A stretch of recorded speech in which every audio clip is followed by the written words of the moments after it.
예, 호진 씨는 그 네. 본사가 일본에 있으니까 또 우리 김호진 기자님은 더욱 일본에 자주 가실 것 같은데 좀 자주 가세요? 네, 뭐 여행으로도 자주 가고요. 예. 일이 취재 일정이 있다 싶으면은 도쿄나 뭐 타지방 같은 데 자주 들어가고 있습니다. 아, 그동안에 그러면 일본을 왔다 갔다 하시면서 환율이 이제 갈수록 그 일본 기준에서는 내려가고 있다고 해야겠죠. 내려가고 있다 이런 걸 절감을 하셨을 텐데 네. 우리나라 기준에서 봤을 때 그러니까 엔저가 지속되고 있다 이렇게 봐야 될 것 같은데 최근에는 다시 또 엔화가 오르고 있다고 해요. 네, 맞습니다. 그러니까 저렴하다고 일본에 많이 갔었는데 요즘 엔화가 많이 오르고 있다. 어떤 이유에서 이렇게 오르고 있는지 그거 한번 오늘 우리 김호진 기자님께 예, 저희가 물어보는 시간 갖도록 하겠습니다. 엔 달러 환율, 그러니까 엔화와 달러 환율부터 좀 짚고 넘어가도록 할게요. 좀 말씀 좀 부탁드릴게요. 예. 네, 말씀하신 것처럼 엔달러 환율이 출렁거리고 있습니다. 예. 어제죠. 29일 엔달러 환율이 1달러당 154엔으로 장이 마감이 됐습니다.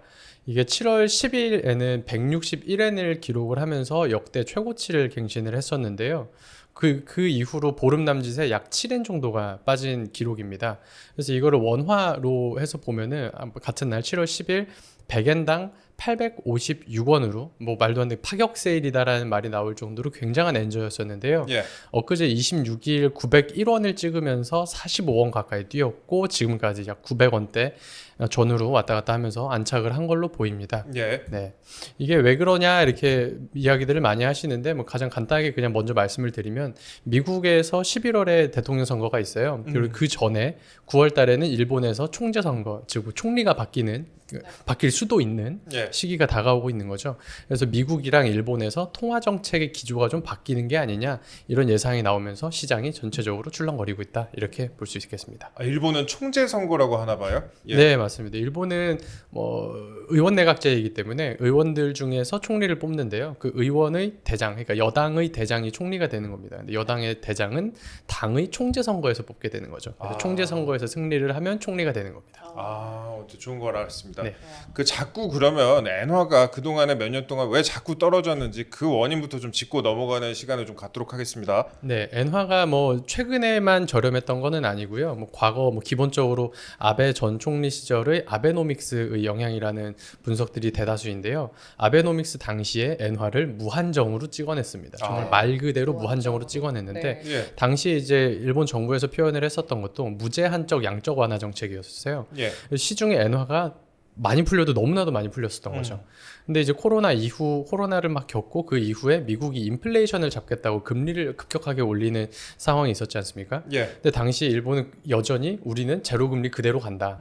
그를 유지를 하면서 일본과 미국의 금리 차이가 크게 벌어진 거예요. 어마어마하게 벌어졌죠. 네, 예. 이 때문에 엔화의 가치가 뚝뚝 떨어지게 된 겁니다. 예. 그래서 금리의 격차가 뭐 쉽게 좀 좁혀지지는 않을 것 같다라는 예측이 우세를 하면서 엔저 현상이 쭉 지속이 됐었는데 아까 말씀드린 것처럼 미국의 대선, 일본의 총재 선거 때문에 미국에서는 이제 금리 인하의 시그널이 나오고 일본에서는 금리를 올리겠다라는 시그널이 나오면서 상호간의 가치가 재조정에 들어갔다라고 볼 수 있습니다. 근데 미국하고 일본하고 그래도 금리 차이가 굉장히 크잖아요. 일본은 사실상의 제로 금리로 이따가 또 여쭤보겠지만 사실상의 제로 금리로 지금 유지가 되고 있고 미국에서 이걸 낮춘다고 한들 뭐 일본에서 이걸 얼마나 올린다고 한들 그 어느 정도의 차이는 그래도 유지가 될 것 같긴 합니다.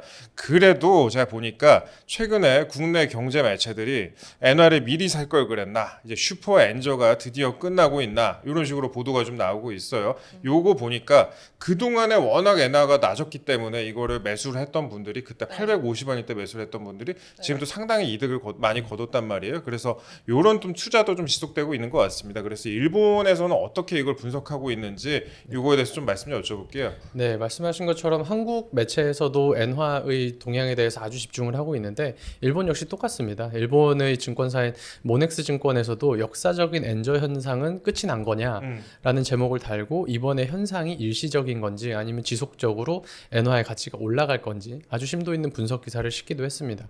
말 그대로 한일 양국 모두가 엔화 가치에 집중을 하고 있는 건데요. 이런 배경에는 일본의 정책 금리가 올라갈 수도 있다라는 그런 진단들, 이 전망들 때문에 그렇게 된 것 같습니다. 이게 정책 금리라는 게 그러니까 우리의 기준 금리 네. 이거라고 봐야 될 것 같은데요. 맞습니다. 그러니까 지금 엔 달러 그다음에 엔 원 환율이 이제 술렁이는 와중에 일본 은행이 조만간에 정책 금리를 올릴 수도 있다 이런 얘기가 좀 나오고 있는 것 같습니다. 예. 네, 일본 중앙은행인 일본은행, 일본어로 이제 니치긴이라고 하는데요. 우리나라 니치긴. 한국은행을 한은이라고 부르는 것처럼 그 니치긴에서 지난 3월 18일에 정책 금리를 0.0에서 0.1%로 조정을 했습니다. 0.0에서 0.1%요. 네. 예. 그래서 이거 이렇게 얘기하면 0.1%는 별거 아닌 거 아니냐라고 네. 말씀하실 수도 있는데 일본은 과거에 금리가 정책 금리가 마이너스 0.1%였었어요. 마이너스. 그래서 은행에 돈을 넣어 놓으면 네. 돈이 증발을 하는 거죠. 아. 오래 묵혀둘수록 돈이 사라진다. 네. 그러니까 돈을 많이 펑펑 써라라는 개념이었었는데 이 마이너스 금리를 포기를 한 거예요. 이제 일본은 2016년 이후로 세계에서 유일하게 마이너스 금리를 유지해 오던 나라였는데요.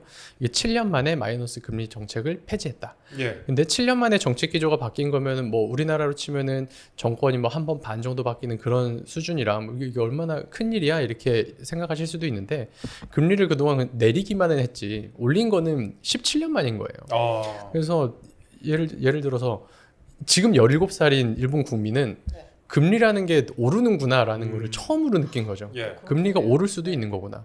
그래서 이제 마이너스 금리를 그동안 왜 했냐라는 배경을 좀 먼저 짚고 가야 되긴 하는데 간단하게 말씀드리면 일본 사회는 버블 경제가 터지고 난 이후에 아주 장기적으로 디플레이션에 빠져 있었어요. 예. 디플레이션에서 빠져나와야 되니 돈을 많이 쓰고 내수 경제를 활성화시키자. 그러기 위해서는 금리가 낮아야 된다. 그런 부분이 하나 있었고 또 예. 반대로는 일본의 장기 국채가 아주 우리나라랑 비교할 수 없을 정도로 거액의 장기 국채가 있는데 예. 그 절반 정도를 일본은행이 소유를 하고 있다고 하더라고요. 아. 그러니까 금리가 오르게 되면 일본은행의 부담이 너무 커지는 거죠. 예. 네, 이런 뭐 다양한 배경이 있는데 자세한 이야기 나중에 뭐 일본 경제를 또 네. 자세하게 다루는 날이 있으면 또 한번 얘기해 보도록 하겠습니다. 오랫동안 그렇게 쌓여져 왔던 네. 그런 것들에 대해서 이제 함부로 지금 조정을 할 수가 없었던 상황이었다 이렇게 받아들여야 될 것 같아요. 사실 제가 넷플릭스 같은 데서 일본과 관련된 드라마 같은 걸 본 적이 있는데 좀 인상 깊었던 게 30몇 년의 시간을 뛰어넘은 어떤 아저씨가 봤더니 가격이 거의 변한 게 없다, 시급이 변한 게 없다 이랬고 그 부분은 별로 놀라지 않는 부분이 있더라고요. 그래서 일본 경제라는 게 금리도 그동안에 그 오랫동안 변하지가 않았고 이제 그 시급 같은 것도 많이 변하지가 않았다 그런 점들을 볼 수 있을 것 같습니다. 우리나라는 그에 반해서 굉장히 다이내믹하잖아요. 그쵸, 임금도 많이 맞아요. 오르고 네. 환율도 막 굉장히 많이 올랐다가 네. 그 금리도 자주 이제 인상 인하를 하고 이렇게 마련인데 일본은 또 그와 이제 반대의 성향을 띠고 있었다. 그 말씀을 이제 드릴 수 있을 것 같고요. 그럼 그럼에도 불구하고 금리를 인상하는 이유가 무엇일까? 이 부분에 대해서 좀 여쭤보지 않을 수가 없어요. 예. 네, 일본의 국영 방송인 NHK에서 보도를 한 내용을 보면 아주 간단하게 알 수 있는데요. NHK가 말하기를 코로나 이후에 임금 상승과 물가 상승이 선순환하면서 안정적으로 뭐 이제 인플레이션 2% 정도대를 유지할 것이라는 판단이 나왔기 때문이다. 네. 이게 간단하게 설명을 했습니다. 자세히 보면은 코로나도 있었고 뭐 최근이 아니죠. 우크라이나 전쟁이나 에너지 가격이 상승하고 있고 국제적으로 곡물 가격이 상승을 하면서 네. 최근 2년간 일본의 물가 상승률이 2%대를 기록을 했어요.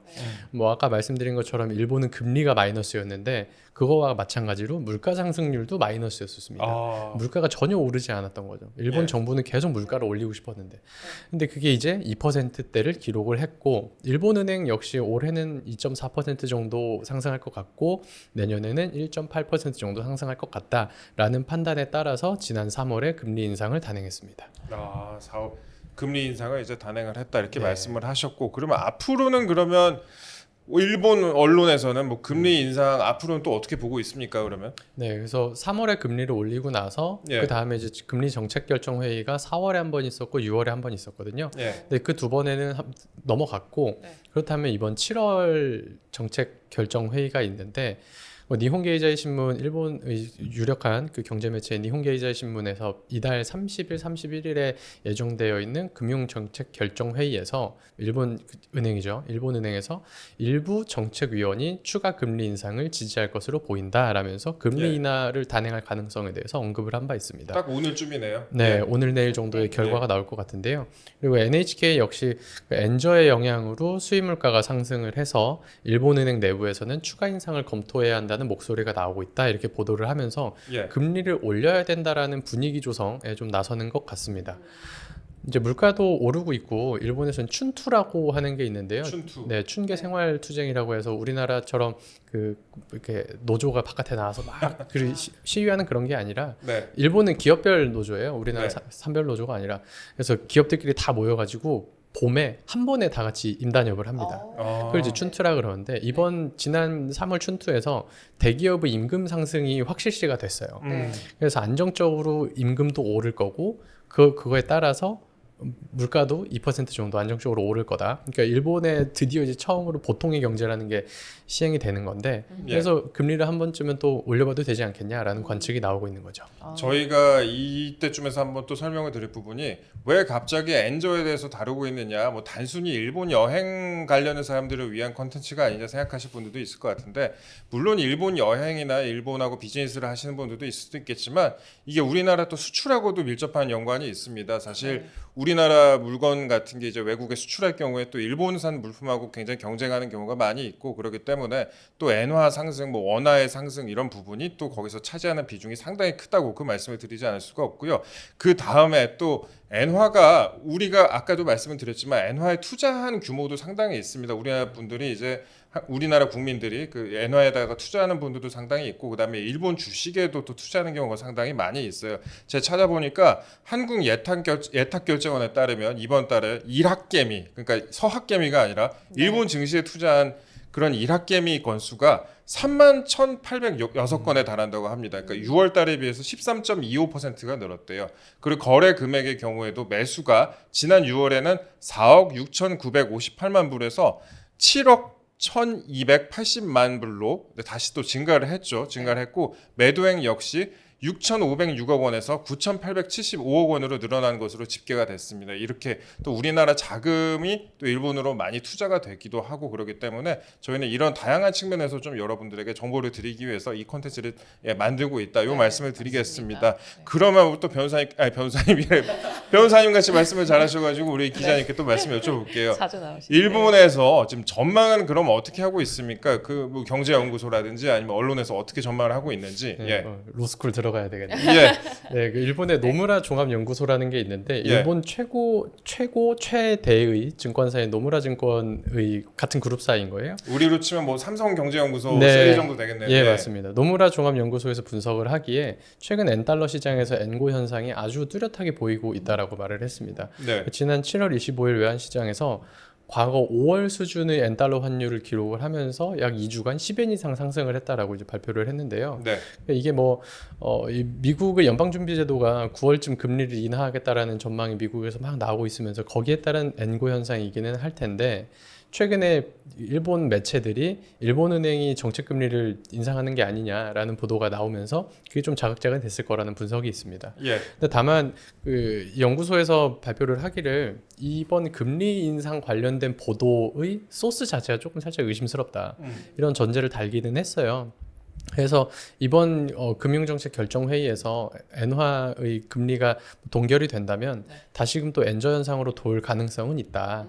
하지만 9월 미국 대선을 앞두고 연방준비제도가 금리 인하를 할 수도 있다. 그리고 목전에 와 있는 큰 요소 때문에 1달러당 160엔이라는 아주 극단적인 엔저 현상은 좀 제한적일 거라고 보고 있습니다. 그래서 노무라 연구소에서 얘기를 하기를 2022년 이래로 역사상 가장 저렴하다라고 불렸었던 이 기이한 엔저 현상은 끝이 보이고 있는 게 아니냐, 이렇게 분석을 하고 끝이 있습니다. 보이고 있다. 조금은 아쉽네요.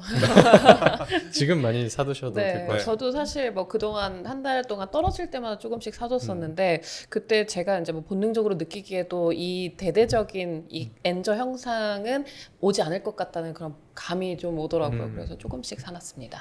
그래, 이게 환율과 주식이 또 반대로 가는 경우가 많잖아요. 그러니까 엔화의 가치가 올라가면 또 일본 주가는 내려가지 않나, 이런 부분들이 있을 수 있을 것 같은데 이건 역시 좀 설명 좀 부탁드릴게요. 일본 경제 얘기를 하고 있다 보니까 니케이 지수에 대해서 언급하지 않을 수가 없는데, 니케이 지수 우리나라 코스피 코스닥 같은 그런 개념인 거예요. 근데 이제 니케이 지수가 급등을 하고 있다라는 뉴스가 올 상반기 내내 나왔었죠. 그리고 아까 말씀하신 것처럼 우리나라에도 일학개미라는 현상이 벌어지고 있는데 이게 올해 연초만 해도 순매수가 매달 거의 1,000억 원에 육박할 정도로 아주 무서운 속도로 일본 주식을 다 사들인 거예요. 우리나라 국민들이. 이게 일본의 돈을 이게 주식이 오르면 일본 돈을 빼오겠다 이러면서 예. 21세기 독립운동이더라고 이렇게 하면서 붐을 타기도 했었는데 좋습니다. 예. 그래서 연초에는 니케이 지수가 1월 4일에 이제 개장을 했었을 때 33,000엔이었었어요. 네. 근데 3월 4일 개장을 하자마자 40,000엔을 돌파를 합니다. 아, 그러니까 2달 사이에 7,000엔 가까이 오른 거예요. 예. 말도 안 되는 상승폭인데 네. 이게 버블 경제 뭐 그 지난번 영상에 버블 경제라고 하지 말고 고도 성장기라고 예. 하시는 분들이 네. 계셨는데 예. 일본의 고도 성장기, 그러니까 버블이 터지기 직전이었었던 89년의 최고치인 38,957엔을 넘어선 거네. 뛰어넘은 대기록인 거죠. 어. 그래서 올 1분기는 일본 경제사 전체를 봐도 유례를 찾을 수 없을 정도로 굉장히 다이나믹한 시기였을 거라고 생각을 합니다. 그래서 이 배경에 대해서 일본 언론에서 보도를 한 내용이 있어서 찾아봤는데 니케이 비즈니스에서 보도를 하기를 이런 일본 니케이 지수의 상승의 배경에는 생성형 AI의 수요 증가를 예견을 해서 반도체 관련 종목이 상승한 덕분이다라고 분석을 했었습니다. 반도체 종목이. 네, 예. 기사에서 언급한 뭐 종목들이 있긴 한데 도쿄 일렉트론이나 뭐 어드벤티스트, 소프트뱅크 그룹 등등이 급등을 하면서 니케이 지수의 상승을 견인을 했다 이렇게 분석을 했습니다. 예. 그리고 한편으로 일본 주가를 끌어올린 게 일본은 우리나라랑 달리 일반 국민들이 주식 투자를 많이 하진 않아요. 아. 대부분 예금을 넣어놓거나 아니면 그냥 현금으로 보유를 하고 있거든요. 주식에 넣으면은 날아간다라는 그 버블 경제의 관성이 있어서 그래서 이번 주가가 쫙 오른 거는 외국 자본 전주는 외국 자본이었다 이렇게 보도를 했습니다. 니케이 비즈니스에서 보도를 한 걸 보면 부동산 불황이 막 심각하면서 중국 경제가 조금 불안정했었거든요. 근데 예. 거기에 들어있던 돈이 쫙 빠져서 일본으로 넘어가는 아. 외국 자본의 시프트가 발생을 했다라고 보도를 했습니다. 사실 우리나라 같은 경우에도 고가 부동산의 경우에 그 외국인들이 소유하고 있는 경우가 상당히 있거든요. 네. 그 등기 같은 걸 떼보면은 맞습니다. 강남의 고급 아파트 단지 같은 경우에 제가 예전에 뭐 취재차 등기를 한번 떼본 적이 있었는데 네. 중국 이름이 상당히 많아요. 맞아요. 그 일본 같은 경우에도 비슷하다고 볼 수 있을 것 같아요. 우리나라 사람들도 또 일본에 부동산 투자하는 경우가 꽤 있고 네. 제가 가끔 인터넷 뭐 네이버나 아니면 유튜브 같은 거 보면은 오사카 부동산 뭐 매수하세요 이런 광고 같은 거 제가 본 적이 있거든요. 근데 생각보다 또 저렴해갖고 놀란 적이 있습니다. 예. 네. 뭐 참고로 좀 말씀 좀 네. 드렸습니다. 엔화 가치 전망과 금리 전망까지 좀 알아봤는데 일본 경제 전반에 대한 이야기로 좀 넘어가도록 하겠습니다. 네. 저희가 조금 더 말씀드리면은 사실 일본 경제에 대해서 또 앞으로 또 지켜봐야 되는 게 사실 세계 경제라는 게 다 엮여 있어요. 그래갖고 일본 경제가 또 미국 대선하고도 엮여 있습니다. 저 자세한 설명은 뭐 나중에 또 드리겠습니다만 미국 대선 역시 이게 공화당이 되느냐 또 민주당이 되느냐에 따라서 정책이 어떻게 바뀔지도 모르고 또 일본이나 또 우리나라의 경제 정책 역시 거기에 어느 정도 좀 맞춰가는 부분이 있기 때문에 저희가 이런 부분들을 조금씩 기회가 될 때마다 이렇게 다뤄보는 기회를 갖도록 하겠다 이런 말씀을 드리고요. 네. 최근에 그럼 일본 경제는 어떻습니까? 네, 이제 일본의 경제 전반에 대한 이야기를 하면서 마무리를 해야 될 것 같은데요. 예, 한 나라의 경제를 바라볼 때 가장 처음 봐야 되는 게 연간 경제 성장률이라고 네. 생각을 합니다. 근데 일본은 2024년 올해 1분기 실질 GDP 성장률이 마이너스 0.7을 기록을 했어요. 마이너스 0.7. 네, 예. 내각부 산하에 있는 경제사회종합연구소에서 이제 발표를 매번 하는데 지난 5월달에 처음 발표가 됐었던 그 첫 번째 속보치 때는 마이너스 0.5라고 발표를 했거든요. 예. 그래서 우리나라 언론사에서도 다 마이너스 0.5만큼 역성장을 했다라고 이게 보도를 했었는데 제가 찾아보니까 이번 달 1일에 2차 속보치, 그러니까 개정치가 발표가 됐었더라고요. 네. 새로 내서 전분기 대비 0.7% 역성장을 했다 이렇게 발표가 나왔습니다. 근데 이게 올해 상황이 이렇다 보니까 일본 뭐 원래 마이너스 성장하고 그런 나라 아니에요 이렇게 생각할 수 있는데 작년에는 연간 1%를 성장을 했었어요. 아, 계속 보합만 하던 나라가 처음으로 1%를 성장을 하니까 당시에 막 난리가 났었던 게 잃어버린 30년이라고 부르는 일본 경제의 장기 침체가 예. 마침표를 찍는 게 아니냐 다들 막 들떠 있었던 거죠. 네. 예. 그리고 우리나라에서도 활기를 되찾은 일본 경제 뭐 이런 제목을 달아서 보도가 막 쏟아지기도 했었어요. 예. 이게 핑크빛 전망이 막 나왔는데 올해 1분기 GDP가 딱 나오고 나니까 막상 뭐 편안하게 앉아 있을 수만은 없는 상황이다. 안심할 네. 수 있는 상황은 아니다. 이렇게 보여지고 있습니다. 아, 또 마이너스로 갈 것이다. 네. 예. 그래서 이거는 이제 일본 정부의 발표였고 이제 민간에서 어떻게 보고 있나 싶어서 좀 찾아봤는데요. 일본의 대표적인 상호회사가 이제 다이이치 생명이라고 있습니다. 네. 한국어로 하면 이제 제일생명인데 네. 다이이치 생명의 산하 연구기관에서 발표한 자료가 있어서 한번 봤는데요. 올해 일본 연간 경제 성장률 전망은 0.2% 성장이다. 0.2%. 네. 예. 그리고 내년에는 조금 약진을 해서 뭐 엔화도 뭐 오르락내리락 하고 정치적인 것도 좀 안정이 되고 해서 내년에는 그래도 1.2% 성장할 수 있지 않겠냐 이렇게 기대를 하고 있습니다. 예. 이게 왜 그러냐면 올해 봄에 있었던 임금 단체 협상인 춘투에서 임금이 대폭 상승을 했었어요. 네. 그러니까 처음으로 물가가 오르니까 임금도 같이 올려준 거죠. 음. 그래서 그 여파로 올 여름부터 실질적인 임금이 플러스로 전환이 될 거다. 네. 전체적인 내수 소비도 좀 완만하게 상승을 할 거고 이런 걸로 인해서 좀 견실한 기업체들, 일본은 중소기업이 튼튼하지 않습니까? 그 기업체들이 이제 하방으로 가라는 압박이 좀 사라지면서 설비 투자도 좀 왕성하게 할 거고 그렇기 때문에 일본 경제가 조금은 올라오지 않겠냐 이렇게 분석을 했습니다. 아, 그런 식으로 분석을 네. 했군요. 예. 네.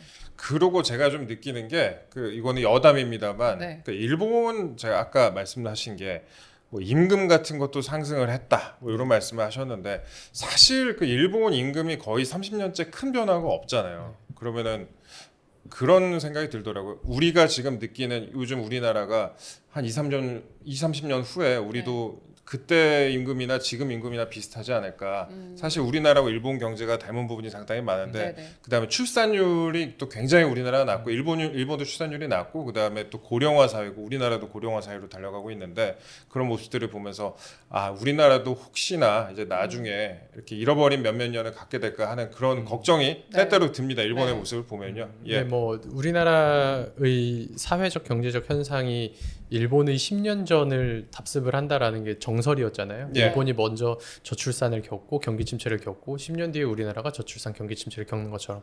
그래서 별달리 큰 변혁이 일어나지 않는 한 일본이 걸어간 전철은 아마 그대로 따라갈 것 같긴 합니다. 말씀하신 것처럼 임금이 정체할 것 같다라는 얘기가 당장 올해만 해도 그 최저임금 협상을 할 때 예. 10원인가 올린다고 뭐 그런 얘기를 했었잖아요. 크게 올리진 않았던 것으로 네, 기억하고 그런 있어요. 것들도 10,000원 조금 넘었네요. 네, 예. 그런 것들도 있다 보니까 아마 이제 상승폭은 좀 낮아질 것 같고 뭐 비슷하게 흘러가지 않을까라고 생각을 합니다.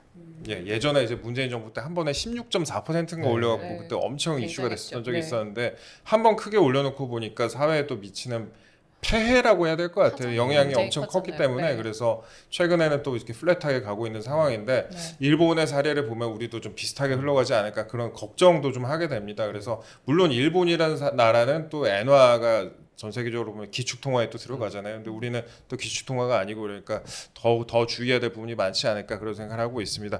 그 일본 그러면 아까 또 말씀하셨다시피 그 다이이치 그 생명인가요? 거기서 네. 이제 분석한 부분이 좀 더 있다고 한 것 같은데 그 말씀 좀 부탁 좀 드릴게요. 네, 예. 마지막으로 말씀드릴 게 아까 말씀드렸던 다이치 생명경제연구소에 있는 신케 요시키라는 이코노미스트의 분석이 재밌어서 가지고 왔는데요. 예. 코로나 팬데믹 이후에 경제 활동의 리바운드, 그러니까 코로나 동안 억눌렸었던 소비가 확 튀어오르는 그 리바운드 현상은 사실상 2년, 3년 사이에 이제 종료가 됐다. 예. 올라올 건 다 올라왔다. 소비 활성화 역시 한계가 뚜렷하게 보인다. 이렇게 얘기를 했고요. 그렇기 때문에 일본의 경기 호조는 뭐 당연히 기대는 할 수 있겠지만 그 속도가 아주 빠르게 진행된다거나 그런 속도감을 체감하기에는 역부족이다. 이렇게 분석을 했습니다. 속도를 체감하기에는 역부족이다 네. 이렇게 분석을 했다 말씀하셨고 제가 개인적으로 궁금한 게 기자님은 혹시 일본 주식에 투자해 보신 적 있으세요?